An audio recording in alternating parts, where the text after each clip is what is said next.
Bismillahirrahmanirrahim. Assalamualaikum warahmatullahi wabarakatuh. Perkenalkan, nama saya Okidah Hapidin. Saya adalah mahasiswa PPG dari LPTK UIN Sunan Gunung Jati Bandung. Saya akan melaksanakan uji kinerja di Sekolah SD Negeri Linggar 4 Kecamatan Rancaekek dengan NIM 52521130772. Selamat menyaksikan.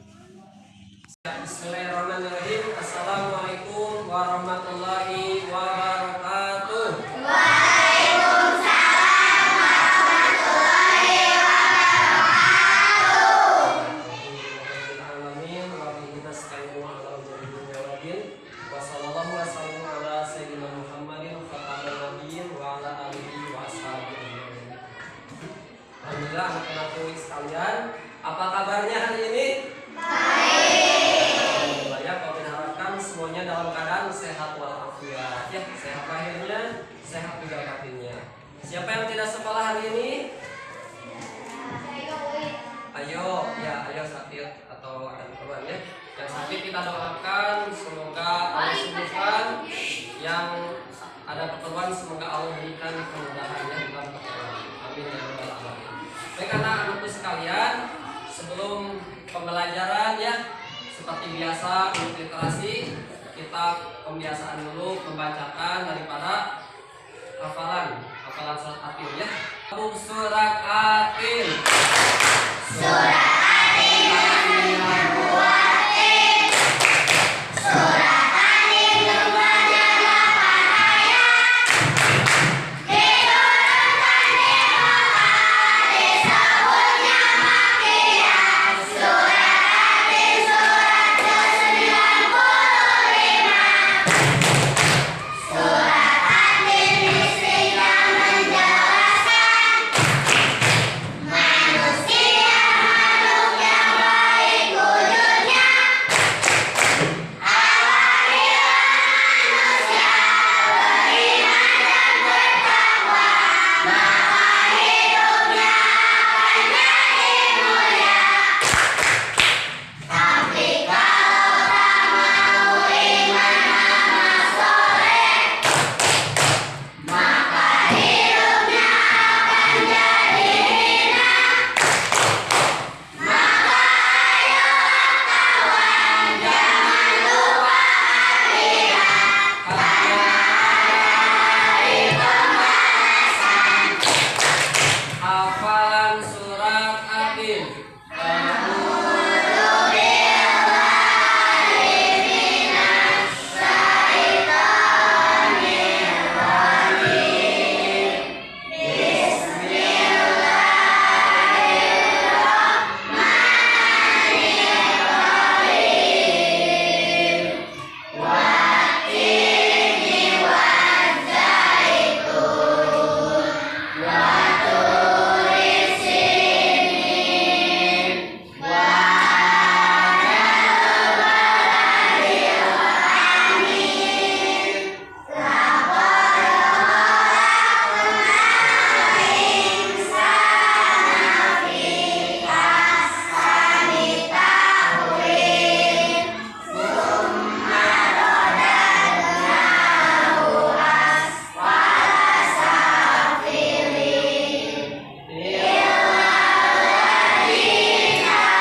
Cek dari jauh semuanya. Cek ya. Oke anak-anakku sekalian, untuk pertemuan kali ini kita telah memasuki bab 2 akhir ya, tentang materi Asmaul Husna Al-Banis ya. Sebelumnya Pak Opid mau merefleksi dulu ya pembelajarannya sebelumnya dengan sekarang. Coba ada yang masih tahu apa itu Asmaul Husna?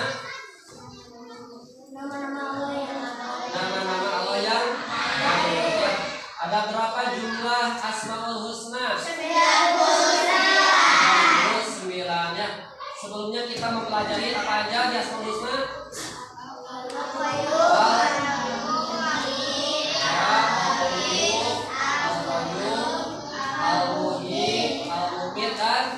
Al-Ba'is ya. Coba ada yang tahu nggak apa artinya Al-Qawiyyu? Baca. Ya, bisa. Allah Maha Kuat, benar?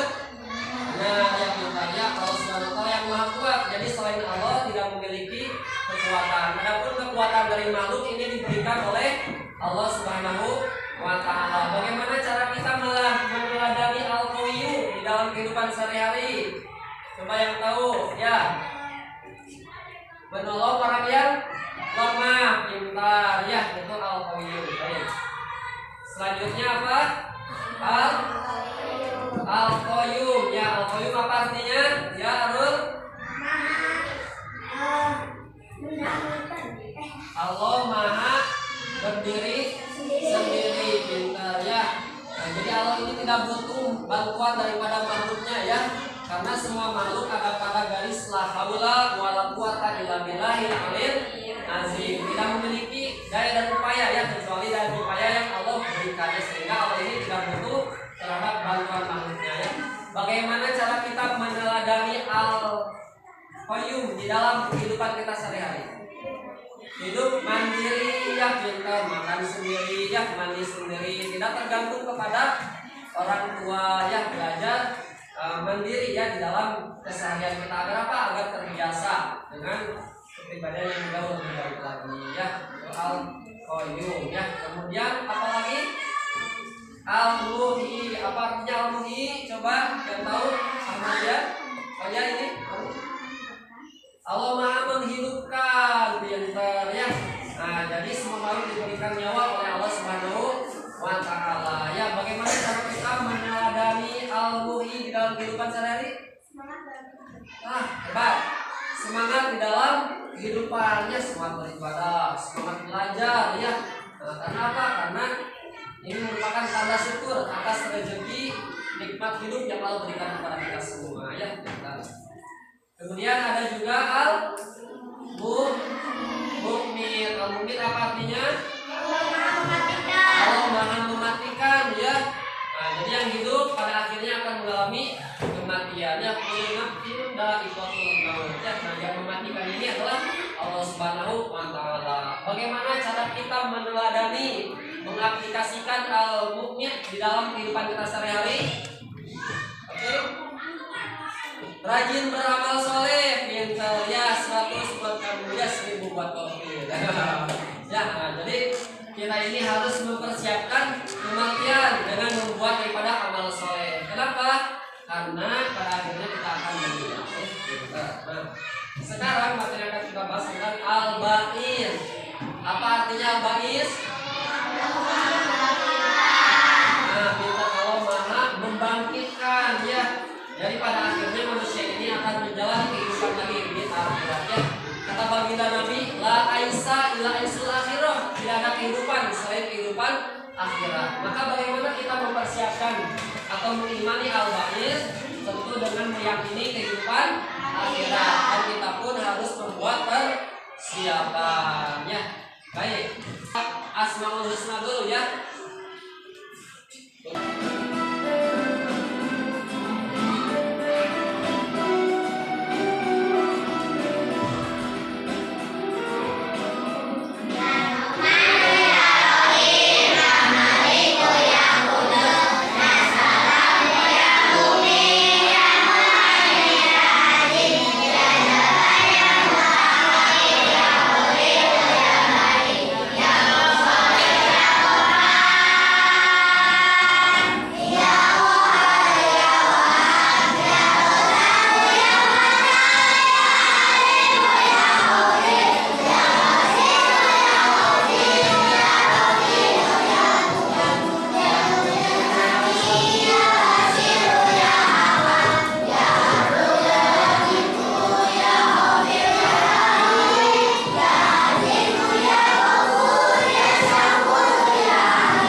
Husna katanya? Tes dulu. Ya. Agar mengenal nama-nama Allah yang baik ya. Fungsi kita mempelajari Asmaul Husna adalah untuk menguatkan keimanan kita kepada Allah Subhanahu wa taala ya. Cukup? Ya, bisa dipahami ya.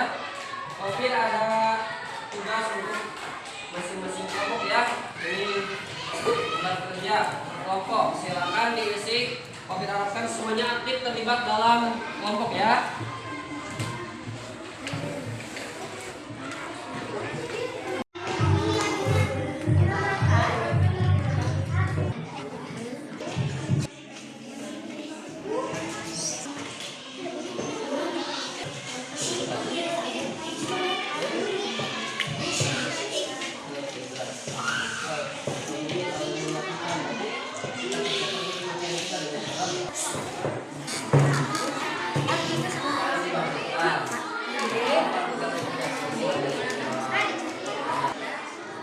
Pak, kelompok yang sudah yang mana? Kelompok 1. Tepuk tangan dulu buat kelompok 1.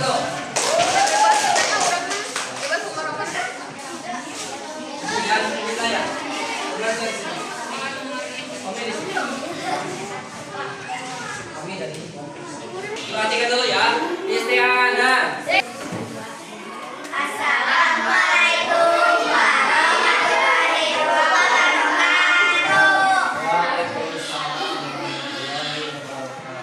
Kami dari kelompok 1 akan membawakan dua diskusi kami, yaitu tentang Asmaul Husna dan kehidupan sehari-hari.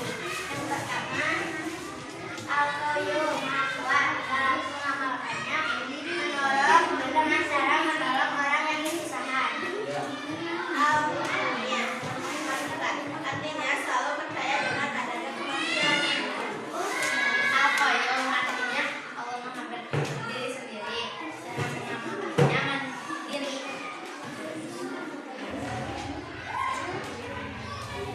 Al-Mu'min Maha menghidupkan, cara menghidupkannya semangat menjalankan kehidupan. Ya, terima kasih buat kelompok 1. Oh, satu lagi. Oke. Silakan. Al-Bait artinya Maha membangkitkan. Contohnya percaya dengan adanya akhirat. Ya, mantap ya. Kita dulu buat kelompok 1. Terima kasih untuk kelompok 1.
mempelajari tentang Asmaul Husna ya.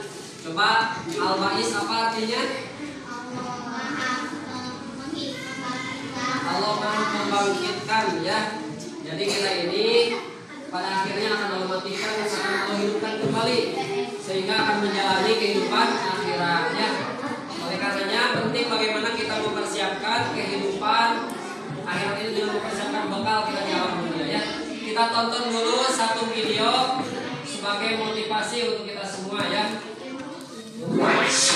Semangat lagi beramal soleh. Adalah hari akhir, karena pada saat itu kehidupan dunia berakhir. Lalu Semua yang hidup dimatikan, semua yang kotor dihancurkan, semua yang teratur berakhirkan, matahari dan planet-planet tidak lagi berputar. Semua sangat kacau. Bumi berguncang dahsyat, gunung-gunung hancur gulung lantar, padahal putar, gelombang dahsyat menggulung. Maka semua yang hidup mati dan alam akhirat pun dimulai. alam akhirat itu apa sih Pak Ustadz? Apa yang terjadi di alam akhirat Pak Ustadz? Begini anak-anak, alam akhirat adalah alam kehidupan setelah kehidupan dunia. Namun tidak seperti di dunia, kehidupan alam akhirat itu kekal abadi. Di alam ini, setiap orang akan ditanyakan amal perbuatannya selama hidup di dunia. Semua orang Pak Ustadz dari zaman Nabi Adam. Benar, Andi, setiap orang yang pernah hidup sejak zaman Nabi Adam hingga hari akhir, mereka akan hidupkan kembali. Lalu diberikan suatu nikmat yang disebut padang mahsyar. Kalau bangkit kan begitu. Pada saat itu, manusia menerima buku catatan amalnya masing-masing. Pak, waktu itu tanya amal soleh apa yang paling penting kita jaga di dalam dunia? Ya sholat, ya pintar ya, jangan sampai kita mengabaikan sholat, tidak dilaksanakan ya. Kita tonton satu lagi video tentang pentingnya menjaga sholat. Assalamualaikum warahmatullahi wabarakatuh, sahabat umat muslim. Pernahkah Anda berpikir apa konsekuensi yang sebenarnya menanti bagi mereka yang sengaja meninggalkan sholat?